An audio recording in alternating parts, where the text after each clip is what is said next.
우리가 읽은 본문의 말씀 갈라디아서 4장 4절에서부터 7절까지 읽은 이 말씀에 대한 제목은 하나님의 선택 속에서 은혜.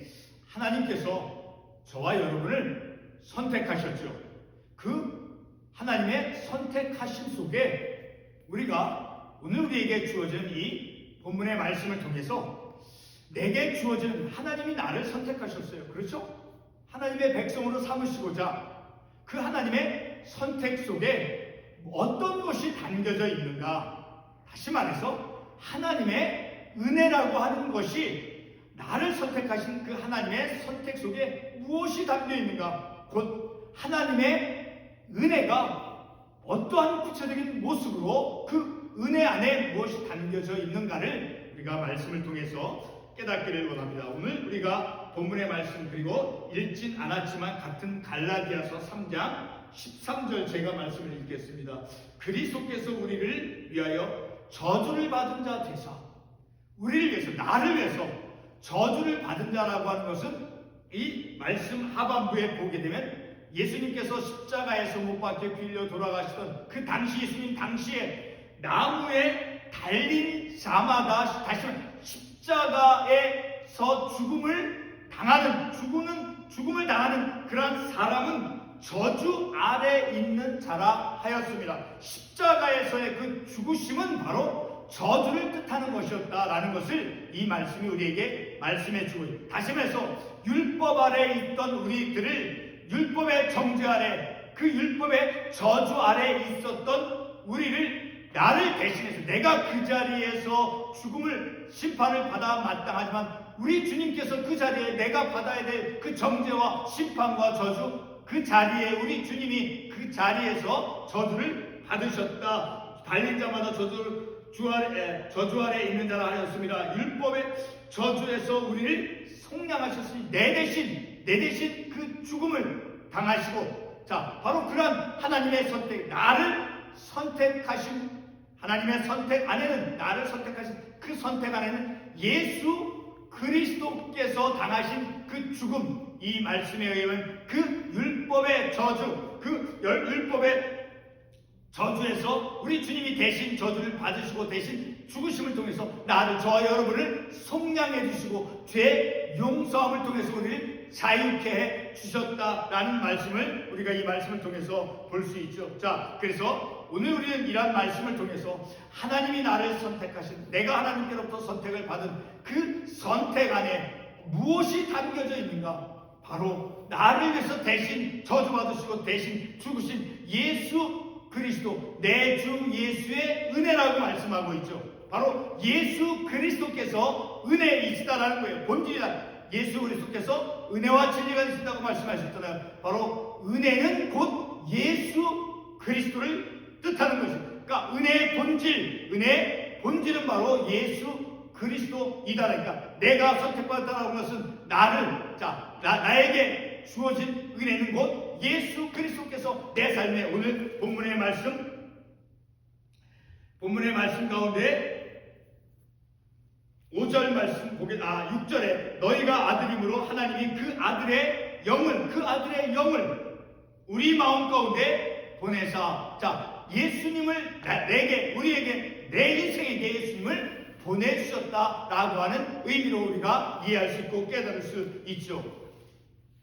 자 오늘 우리가 읽은 이 본문의 말씀 다시 한번 5절 말씀을 제가 읽겠습니다. 율법 아래에 있는 자들을 속량하시고 우리로 아들의 명분을 얻게 하려 하심이라. 이 한 구절의 말씀을 통해서 하나님께서 우리를 선택하셨다.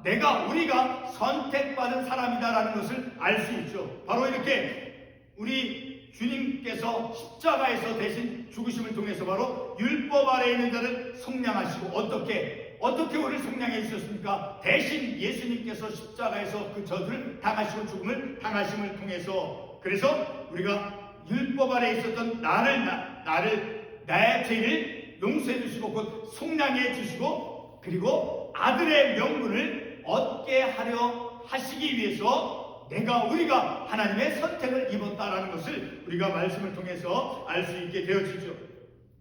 바로 이렇게 율법의 정죄로부터 구원해 주셨다라고 하는 자, 율법의 정죄로부터 구원해 주신 것으로서 바로 우리는 하나님의 선택을 입은 자다, 하나님의 선택을 받았다라는 것을 바로 5절의 말씀을 통해서 알 수 있게 되어지죠. 자, 오늘 우리는 이 본문의 말씀 속에서 바로 예수 그리스도를 통한 그 율법으로부터 자유를 얻게 해주신 하나님의 은혜를 우리가 볼 수 있는 것입니다. 성도 여러분, 우리가 계속해서 주일 설교의 주제를 하나님의 은혜로 초점을 두어서 말씀을 상고하고 있는 그 이유는 바로 우리가 하나님 앞에서 어떤 존재인가를 깨닫기를 원해서 그런 것이죠.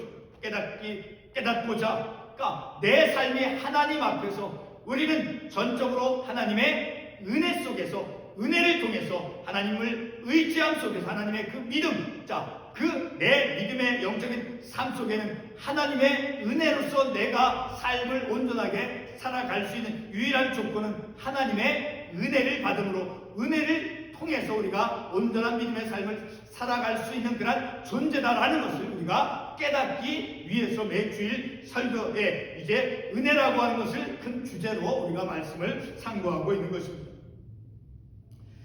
자, 우리가 하나님 앞에서 어떤 존재인가를 바로 하나님의 은혜를 입고, 얼마나 크고 형용할 수 없는 그 놀라운 은혜를 입고, 다시 말해서 예수 그리스도와 함께하는 주 예수 그리스도의 은혜라고 말씀했어요.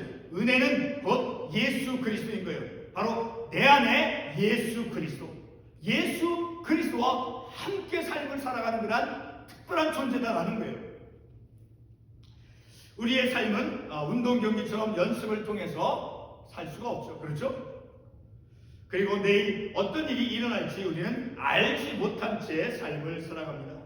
복음성 가운데 내일은 난 몰라요, 장래일을 몰라요 라고 하는 그런 복음성 가사처럼 우리 그리스도인은 전적으로 하나님을 의지하며 삶을 살아가야 되는, 이론이 아니라 우리의 우리의 영적인 삶을 통해서 우리가 직접 체험을 통해서 우리가 깨달을 수 있죠.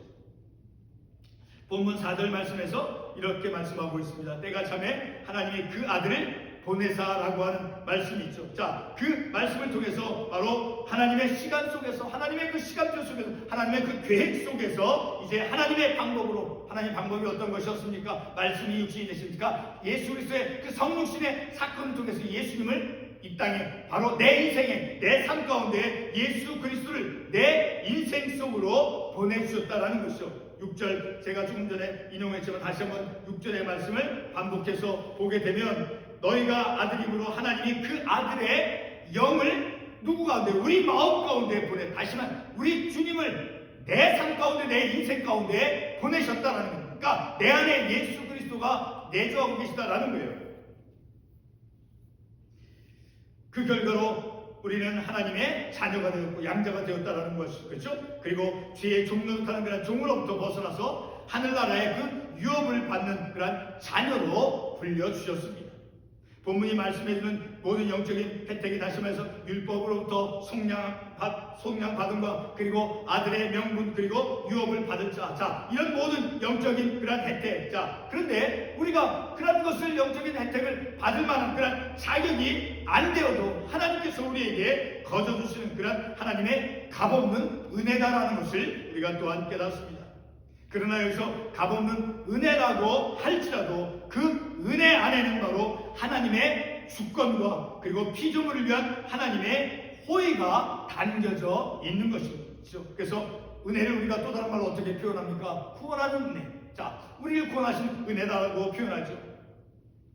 그래서 하나님의 은혜는 단순히 우리에게 감사만 되는 것이 아니라 구원하는 은혜가 되는 것입니다. 다시 말해서 우리를 구원한 그런 전능한 능력이 그 하나님의 은혜 안에는 포함이 되어 있다는 것을 우리가 말씀을 통해서 알 수 있죠. 본문 5절 말씀에서 하나님께서 선택한 자들이 율법 아래에 있는 자들이라 말씀하고 있죠. 다시 말해서 율법의 정죄와 저주 아래에 있는 자들을 하나님의 그 의도하신 대로 하니까 하나님의 의지대로, 하나님의 계획대로 이제 하나님의 의지를, 구원을 통해서, 바로 선택받은 자의 그 구원을 통해서 성취하심을 우리가 말씀을 통해서 알 수 있죠. 본문에서 하나님의 의지는 무엇이었습니까? 5절 말씀이 우리에게 그 답을 주고 있습니다. 바로 속량하시고 그리고 아들의 명분을 얻게 해 주시는 것입니다. 이와 같은 하나님의 의지는 하나님의 특정한 조건에 맞는 사람들을 통해서 이루어지는 것일까요? 결코 아니죠. 하나님 자신의 그 백성으로 삼고자 사람을 선택하시는데 그 선택은 무조건적인 선택인 것입니다. 우리가 매주 수요일에 설교에서 우리가 말씀을 통해서 깨달은 것처럼 바로 사람들에게 어떤 것을 미리 보시고 하나님께서 우리 각 사람들 어떤 외적인 조건을 미리 보시고 선택한 것이 결코 아니다라는 거예요. 하나님의 선택을 저에게 한번 적용해 보겠습니다. 그 많은 시간과 또 물질을 투자해서 그리고 많은 시간들을 교회에서 훈련받고 그리고 노력을 기울여 왔습니다. 그런데 아무런 눈에 보이는 그런 외적인 성장을 하지 못한 채 저를 하나님이 선택하셨습니다. 자, 20년, 30년을 이제 하나님의 교회를 위해서 사역을 했지만 지금 현재까지 이루어 놓은 것이나 성장한 것이 없는 그런 무력한 그런 저를 하나님은 선택하셨죠. 인간의 어떤 세상적인 그런 관점으로 저의 선택을 바라보면 바로 인간적인 어떤 세상적인 그런 관점으로 보게 되면 투자를 한 만큼 결과를 얻지 못하였기 때문에 저의 선택은 참으로 제가 선택을 받았다라고 하는 것은 실패다 할 수 있을 것입니다. 세상적인 관점으로 인간적인 관점으로 말을 하면 그렇다라는 것입니다. 그러나 하나님의 선택하심은 우리의 어떤 것을 미리 보시고 선택하는 것이 아닌 무조건적인 선택이다라는 것입니다. 무조건적인 선택 속에는 하나님의 은혜 속에서 새로운 삶을 창조하시는 그러한 역사가 담겨져 있다라는 것입니다. 본문에서 하나님의 새로운 그 삶의 창조가 무엇으로 나타납니까? 율법 아래 있는 자를 속량하시고 그리고 아들의 명분을 갖게 해 주신 것입니다. 이것이 바로 하나님의 은혜 속에서 이루어진다는 것입니다. 갈라디아서 1장 15절 말씀을 제가 읽겠습니다. 그러나 내 어머니의 태로부터 나를 택정하시고 그의 은혜로 나를 부르시니라. 자, 하나님께서 사도 바울을 선택하셨어요. 근데 그 선택은 사도 바울이 어떤 사람이었습니까? 하나님을 핍박했던, 그리스도를 믿는 사람을 핍박했던 그런 죄인 중에 괴수다라고 말씀하고 있죠. 근데 그런 그를 외적인 조건으로 본다라고 하면 그는 하나님의 심판을 받아 마땅한 사람이죠. 그러나 하나님께서는 그를 무엇으로 선택했다라는 거예요? 은혜로서 그를 선택했다. 그의 은혜로 나를 부르셨다라고 사도 바울이 말씀하고 있죠. 자, 방금 읽은 갈라디아서 1장 15절 이 9절 말씀에서 사도 바울의 선택은 바로 하나님의 은혜로 이루어졌다라고 말씀하고 있습니다. 과거 사도 바울은 하나님의 박해자였고 그리고 죄인 중에 괴수였습니다. 그러나 하나님은 그의 외적인 조건을 보시고 그 선택하지 않으셨다라는 거예요. 외적인 조건을 보고 그를 선택한 것이 아니다라는 거예요. 만약 하나님의 선택이 조건적이라고 하면 오히려 그 사도 바울은 이제 심판을 받아야 하는 것이죠. 하나님의 적대자였던 사도 바울이 하나님의 선택을 입은 것은 바로 하나님의 은혜다라고 말씀은 우리들에게 분명하게 말씀해 주고 있습니다. 성도 여러분, 하나님께서 나를 선택하심 속에는 무엇